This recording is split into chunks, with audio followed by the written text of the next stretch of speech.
In the pristine setting of Pondok Indah Golf Course in South Jakarta, the first Independence Day Invitational was held from Thursday the 14th of August to Sunday the 17th, the 69th anniversary of Indonesian independence.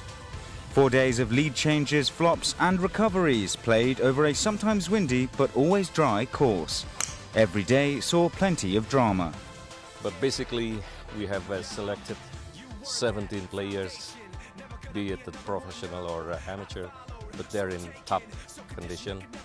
A competition to mark the national holiday and, in the spirit of Merah Putih, a platform for Indonesian talent to be showcased, both through its young professionals and its rising amateurs. 17 players were involved, 9 professionals and 8 amateurs, all under the age of 30, with 9 cut on the Friday, for a total of 8 going through to the weekend rounds.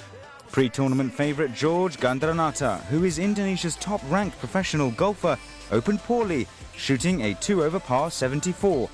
But even by the end of the second day, he had shot a 69, dropped to 1 under overall, taken over from opening round leader Rinaldi Adiandono, and re-established his dominance, not to concede it again.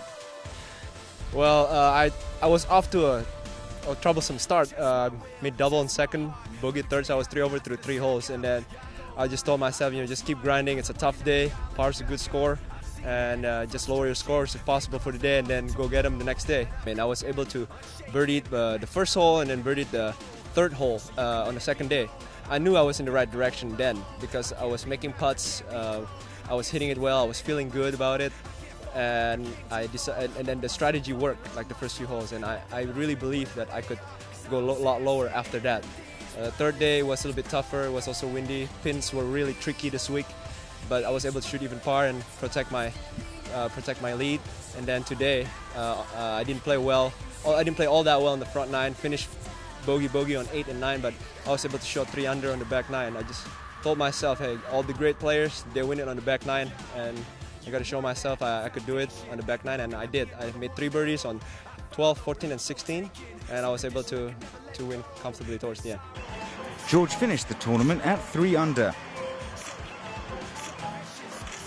But if that was part of the course going into the event, the performance of 15-year-old amateur Tirto Tamadi was the polar opposite. The tall, lanky teenager produced one solid performance after another, tying for 4th by Sunday evening with Rinaldi on 6 over par. His performance on Saturday in particular was outstanding, where he shot a 68 to equal the second best scores at the tournament. He could have finished even higher had he not dropped 10 shots the next day for a 78.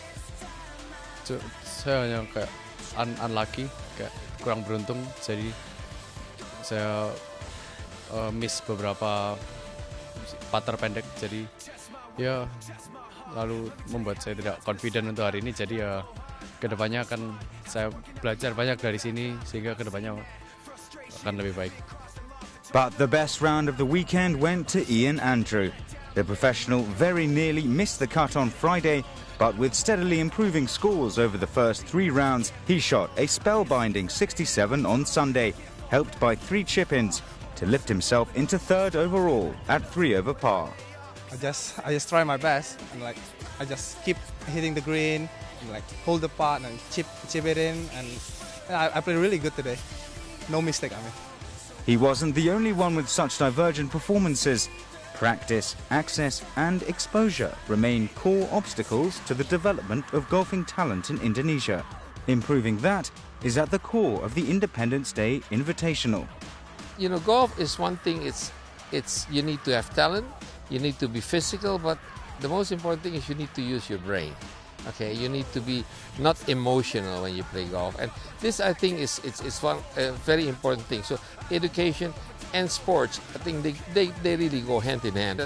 If only the Indonesian golfers, that there's so many of them who spend thousands and thousands and thousands and thousands and thousands of dollars, every year. If only each of them can add maybe $200 or $300 a year for players' education and development of new players, we will have enough money to create the Tiger Woods of Indonesia. If the sport can grow, events like this, where amateurs can compete directly with professionals and win some prize money, the route from a love for the sport to its pinnacle is only clearer. Indonesia highlights for Berita Satu English, Jakarta.